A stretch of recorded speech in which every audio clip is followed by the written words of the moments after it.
बिहार की राजनीति को बहुत बहुत मुबारक हो, क्योंकि बरसों के बाद बिहार को सम्राट हुआ है।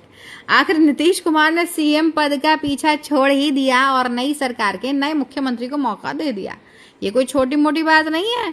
इसे बिहार की राजनीति का एक नया दौर इसलिए कहा जा रहा है क्योंकि नीतीश से सीएम की कुर्सी को लेना उतना ही मुश्किल था जितना कि एक जिद्दी बच्चे से लॉलीपॉप लेना। बिहार में बदलाव की खबर छपने से पहले ही कुछ बिहारी आपस में बातें कर रहे थे कि आज तो जश्न का मौका है। तब मुझे याद आया कि ओहो, बिहार में तो शराब बैन है भैया। लेकिन ये भारत है, यहाँ कोई दुकान से अगर नहीं देता है तो हम दुकान के नीचे से ले लेते हैं, पर अपना काम चौकस रखते हैं। जुगाड़ हमारे सब है भैया। नीतीश जी ने ये कहा है कि उन्होंने बरसों तक राज्य की सेवा की है और वो अब ये मौका नई सरकार को देना चाहते हैं। बस इसी लाइन को सुनने के लिए बहुत से लोगों के कान अभी तक जिंदा थे। नीतीश का जाना बिहार में इसलिए बड़ी बात है दोस्तों, क्योंकि 2005 में दूसरी बार सीएम बने और जब से बने हैं तब से बने ही बैठे थे। तभी से लेके अब तक आरजेडी और जेडीयू गठबंधन की सरकार बन गई, एनडीए की सरकार भी बन गई, लेकिन नीतीश वहीं रहे जहां वो थे। यानी मोहल्ला चाहे किसी का भी हो दोस्तों, लेकिन हल्ला सिर्फ हमारा ही होगा।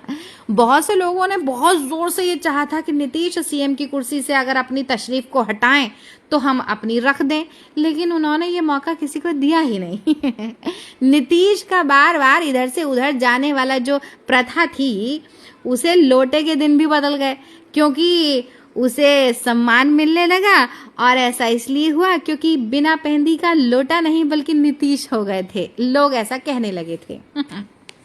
नए नवेले सीएम की भी बात कर लेते हैं। सीएम सम्राट चौधरी, ये वही चौधरी हैं जिन्होंने कभी पगड़ी बांधकर कसम खाई थी कि जब तक नीतीश को गद्दे से नहीं हटा दूंगा ना तब तक पगड़ी नहीं उतारूंगा। अब 4 साल बीत जाने के बाद में सम्राट चौधरी ने नीतीश कुमार के पैर छूकर, हाँ जी पैर छूकर उनकी जगह ली है, हाथ जोड़कर नहीं, पैर छूकर भी। इससे ये पता चलता है कि जो आज लात मार रहे हैं वो कल इन्हीं लातों को प्रणाम भी कर सकते हैं। तो ज्यादा सीरियस होने की जरूरत नहीं है अपने जीवन में। नीतीश का इतना भय बैठा हुआ है कि लोग आपस में बतिया रहे हैं कि सम्राट चौधरी सीएम के कमरे की चाबी अपने तकिए के नीचे रखकर सोते हैं।